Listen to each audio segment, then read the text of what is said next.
खरं तर महापालिकेला दोन्ही राष्ट्रवादी तुम्हाला असं खेळत ठेवलं आणि ऐनवेळी पुन्हा ते एकत्र आले आणि शेवटी त्याचा थेट फायदा भाजपला झाला. म्हणजे तुम्ही स्वतः इथे जे पीडित आहात एका अर्थाने. आणि आज पुन्हा तेच झालं विधान परिषदेला. आज स्पष्ट प्रश्न आहे तात्या, तुमचा विश्वासघात झालाय का? 100% हा महाविकास आघाडीचा विश्वासघात आहे आणि तो दुसऱ्यांदा झाला आहे. महानगरपालिकेच्या निवडणुकीमध्ये सुद्धा मी कालसुद्धा स्टेटमेंट करताना सांगितलं की हेच अंकुशांना काकडे होते जे शेवटपर्यंत आमच्यासोबत बसले होते, बोलत होते पालिकेला.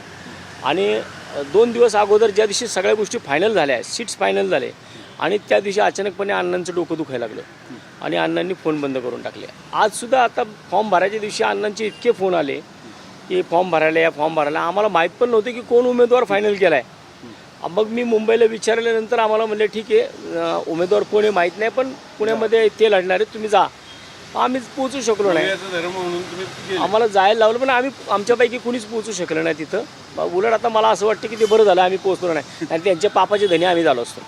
आणि मला वाटतं की हे एक वेगळ्या प्रकारची सेटलमेंट आहे की जर 100% ही भाऊबंदकी आहे. मी तर याला भाऊबंदकी म्हणेन. यांनी मला वाटतं की महाविकास आघाडीमध्ये राष्ट्रवादी काँग्रेस शरदचंद्रजी पवार साहेबांच्या पक्षाला जर भाऊबंदकी करायची असेल तर त्यांनी त्यांची खुशाल करत बसावी. बारामतीमध्ये करावी, नाही ती इतर कुठल्याही ठिकाणी करावी. परंतु आम्हाला ॲटलिस्ट काँग्रेसची भूमिका मांडेन, परंतु शिवसेना उद्धव बाळासाहेब ठाकरे म्हणून आम्हाला त्यांनी आता गृहीत धरू नये, कारण हे दुसऱ्यांदा झाले. आज महानगरपालिकेमध्ये जर राष्ट्रवादी काँग्रेस शरदचंद्रजी पवार साहेबांच्या पक्षाने त्यावेळेसुद्धा अशी भूमिका घेतली नसती तर आज पुण्याचं चित्र वेगळं झालं असतं. आता यांच्यामध्ये तर आत्ता मी जे काही आजच्या दिवसात कालच्या दिवसापासून ह्या सगळ्या विषयाचा अभ्यास करतो आहे, याच्यामध्ये बघा तुम्ही ठाण्यामध्ये जर पाहिलं तर ठाण्यामध्ये सुद्धा राष्ट्रवादी काँग्रेसनी माघार घेतली आहे, तिथं माघार घेतली आहे. पुण्यामध्ये त्यांनी माघार घेतली आहे आणि राष्ट्रवादी काँग्रेसने तिथं माघार घेऊन तिथं फाटक साहेबांना म्हणजे शिवसेना एकनाथ शिंदे साहेबांच्या पक्षाला मदत केली आहे. पुण्यामध्ये महायुतीचा उमेदवार म्हणून इकडं राष्ट्रवादी काँग्रेसला इथं मदत झाली आहे. आणि आता जर तिकडं म्हणजे महायुतीला एक प्रकारे इथं मदत झाली आहे इथं पुण्यामध्ये. आणि आता तुम्ही जर तिकडं बघताल साताऱ्यामध्ये, जर साताऱ्यामध्ये तिथं जर अभयसिंह जगतापांचं सीट लागलं तर समजा या 3 सीट वाटून घेतल्यात. कारण त्या ठिकाणी तिथं आता शिवसेना दुखवलेली आहे. साताऱ्यामध्ये मारहाण झाली आहे पालकमंत्र्यांना. मग त्यांचा जर कुठं तिथं इगो दुखवलेला आहे असं मला तर वाटते प्राथमिक दृष्ट्या. जिथं ठाण्यात मदत केली आहे तिथं साताऱ्यामध्ये शरदचंद्रजी पवार साहेबांच्या पक्षाला 100% मदत होणार आणि त्या ठिकाणी अभयसिंह जगताप यांची सीट लागू शकते. अशा प्रकारे वाटत हे तुला घेतो ते मला घे आणि मधल्यामध्ये आमच्या आघाडीचा फार वाटोळ झाला. साताऱ्याचं आणि ठाण्याचं सोडा, पण पुण्यात तुमचा वापर करून घेतला जातो काँग्रेसचा आणि शिवसेनेचा, राष्ट्रवादीकडून शरदचंद्र पवार पक्षाकडून. आता तसंच म्हणावं लागेल. मला वाटतं की त्यांनी पण स्वतःचा पण विचार केला पाहिजे की आज त्यांच्या पक्षाचे फक्त 3 नगरसेवक झाले, आमच्या पक्षाचा 1 नगरसेवक झाला आहे. जर कदाचित महानगरपालिकेच्या निवडणुकीमध्ये जर त्यावेळेस जो स्टंट केला गेला जे बाजूला झाले सगळे, त्यावेळेस जर असं केलं नसतं तर आज पुण्यामध्ये शिवसेना आणि महाविकास आघाडीचे बऱ्यापैकी नगरसेवक निवडून आले असते. परंतु तसं झालं नाही. त्यावेळेससुद्धा हीच भूमिका घेतली आणि मला वाटतं की पुन्हा एकदा आमच्या पाठीमध्ये खंजीर खुपसण्याचं काम राष्ट्रवादी काँग्रेसच्या माध्यमातून झालेलं आहे. मग भविष्यात महाविकास आघाडी अस्तित्वात राहील की आता तुम्ही बाहेर पडायचा विचार करताय पुण्यात नाही, आता हा माझ्या लेवलचा विषय नाही आहे, हे वरिष्ठ लेवलला विषय घेतील. परंतु विचार करावा लागेल. मी मध्यंतरी जी आमची पक्षाची एक मान्य संजय राऊत साहेबांच्या सोबत मिटिंग झाली होती आपल्या बाळासाहेब ठाकरे कला दालनात. त्या ठिकाणी मी मिटिंगमध्ये स्पष्ट सांगितलं होतं महाविकास आघाडी नसती तर शिवसेनेची पुण्यात चांगली परिस्थिती असते. म्हणजे एक प्रकारे महाविकास आघाडी करून शिवसेनेचं नुकसान पुणे शहरामध्ये झालेलं आहे. कालच सांगितलं नाही, मी ते मागच सांगितलं आहे. मी ते मागच ज्यावेळेस म्हणलं काय कुठं व्हायचं ते होऊ द्या, पण पुण्यात तरी कमीत कमी बाहेर पडा. म्हणजे पुण्यामध्ये जर आपण बाहेर पडलो तर आम्हाला चांगल्या पद्धतीने काम करता येईल. आणि मग अजून ह्याच्यापेक्षा वाईट आमचं काय होऊ शकतं. 1 नगरसेवक आलेला त्या एका नगरसेवकाच्या जीवावरती आम्ही 5 वर्ष 100% पुणे शहरामध्ये चांगल्या प्रकारे लढत देऊ शकतो. आता महाविकास आघाडीतून बाहेर पडा असं तुम्ही वरिष्ठांना सांगितलं यापूर्वीच म्हणतायत, त्याचं कारण शरद पवारांचा पक्ष आहे. दुसरं कोण आहे मग? काँग्रेस तुमच्या सोबत आहे. काँग्रेस सोबत असती ना. काँग्रेस बरोबरच्या लोकांच्या आता कालच्याला आमच्या एका कार्यकर्त्याचं आंदोलन झालं महानगरपालिकेत, त्यांचे शहराध्यक्ष येऊन बसले होते ना आमच्या इथं. राष्ट्रवादीचं कोण नाही आलं. राष्ट्रवादीचे शहराध्यक्ष जे आहेत ज्यांना आता तिकीट देऊ केलं होतं, त्यांना आता उमेदवारी दिली होती, ते कुठे येतात, कुठे भेटले ते कुणाला नाही भेटले ना. याच्यातून महत्त्वाचा प्रश्न असा आहे दोन्ही राष्ट्रवादी आतून एक येतं 100% भावनकीच आहे नाही. ज्या अर्थी पुण्या महायुतीत एक पक्ष आणि मवियात एक पक्ष, म्हणजे थोडक्यात महायुतीची बी टीम झाली. त्यांना दोन्ही बाजूला हवं आहे. त्यांना सत्तेमध्ये पण जायचंय आणि त्यांना विरोधात पण जायचं, विरोधात पण राहायचंय.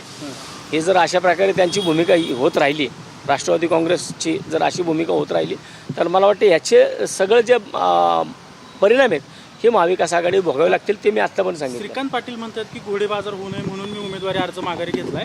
घोडे बाजार झालाय म्हणून उमेदवारी अर्ज मागे घेतलाय का होऊ नये म्हणून घेतलाय? तुम्हाला काय वाटतं? नाही, घोडे बाजार नाही, सेटलमेंट झालेली आहे. घोडे बाजार नाही आहे ते, एक तुला एक मला, अशा पद्धतीने हे सगळं राजकारण झालं आहे. म्हणूनच मी म्हटलो, जर साताराची सीट ही शरदचंद्रजी पवार साहेबांच्या पक्षाला लागली तर समजायचं इथं महायुती, तिकडं शिवसेना आणि इकडं राष्ट्रवादी, अशा प्रकारे ह्या 3 सीटांचं वाटप झालं. त्याचे स्थानिक नेते आर्थिक व्यवहार झाले असतील याच्यात काय? नाही, आर्थिक नाही होऊ शकत तसे. श्रीकांत पाटील साहेब सक्षम आहेत, त्यामुळे त्यांना काय आर्थिक विषय होऊ शकणार नाही.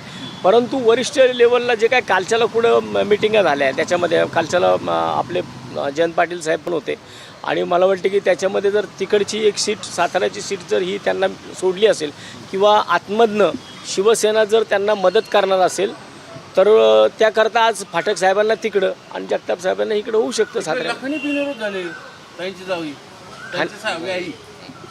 म्हणून तो म्हणलं ना की प्रत्येक ठिकाणी जर तुम्ही भाऊबंदगी करणार असाल तर महाविकास आघाडीचं वाटोळ होईल. ठीक आहे. तिथले त्यांचे स्थानिक नेते जे म्हणतात शहराचे की वरिष्ठ लेवलला झालेला आहे, इथल्या स्थानिक नेत्यांना काही माहिती नाही, इथल्या स्थानिक नेत्यांना महाविकास आघाडी कळली नाही, म्हणजे काँग्रेसच्या अध्यक्षाला तर अजून काँग्रेस पण कळाली नाही आणि इथल्या लोकांना वरिष्ठ नेत्याने काय निर्णय घेतला ही कळेल. तुमच्या वरिष्ठाशी काही बोलणं झालं होतं? माझं फॉर्म भरण्याच्या टायमाला काही बोलणं झालं नव्हतं. नाही, त्यांचा असं दावा आहे श्रीकांत पाटलाचं की वरती बोलणं झालं असेल म्हणजे. सगळे वरती मला काहीच महाविकास माहिती नसेल त्यातलं. असं त्यांचा दावा आहे. कोणाला? मला हां. नाही, आज होऊ शकतं ना, त्यांचं झालं असेल त्यांचं वरिष्ठ लेवलला. मग त्याच्यामध्ये श्रीकांत पाटीलसुद्धा कदाचित त्या चर्चेमध्ये सहभागी असतील म्हणून त्यांना वरिष्ठ लेवलच्या बातम्या कळायला असतील. परंतु मी माझ्या वरिष्ठांना ज्यावेळेस कालच्याला मान्य आमदार साहेब सचिन भाऊ आहेरांना मी फोन केला त्यावेळेस त्यांची जी प्रतिक्रिया होती ती अरे देवा अशी होती. त्यामुळं मला वाटतं की माझ्या वरिष्ठांना पूर्णपणे अंधारात ठेवूनच, शिवसेनेला पूर्ण अंधारात ठेवून हा निर्णय घेण्यात आलेला आहे. दरवेळेस म्हणजे राष्ट्रवादी शरद पवारांची तुमच्या दोन्ही पक्षाचा वापर करून दबाव निर्माण करते आणि स्वतःचं हित जपून घेते, असं सगळं. नाही, त्यांचं हित होत नाही ना, वाटोळच होतं त्याच्यामध्ये.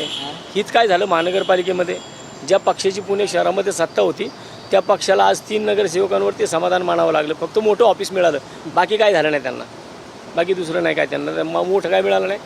महापालिकेतलं मोठं ऑफिस मिळालं फक्त. या सगळ्या प्रक्रियेत सुप्रिया सुळेंनी काँग्रेस भवनमध्ये बैठक घेतली होती. काँग्रेसच्या नगरसेवकांचा दबाव वापरून हे सगळं केलं गेलं असं वाटतं? नाही, ते मी सांगू शकत नाही. काँग्रेसमध्ये मिटिंग झाली ते मला माहीत नाही त्याच्यामध्ये. नाही, सध्या तर नुसतं वरती कागदोपत्री दिसतीये. नवनवीन घडामोडी पाहण्यासाठी स्टार महाराष्ट्र न्यूजला सबस्क्राईब करा आणि ताज्या बातम्यांचे अपडेट मिळवण्यासाठी बेल आयकॉनला प्रेस करा आणि परिपूर्ण बातमीबरोबर रहा, इतरांपेक्षा एक पाऊल पुढे.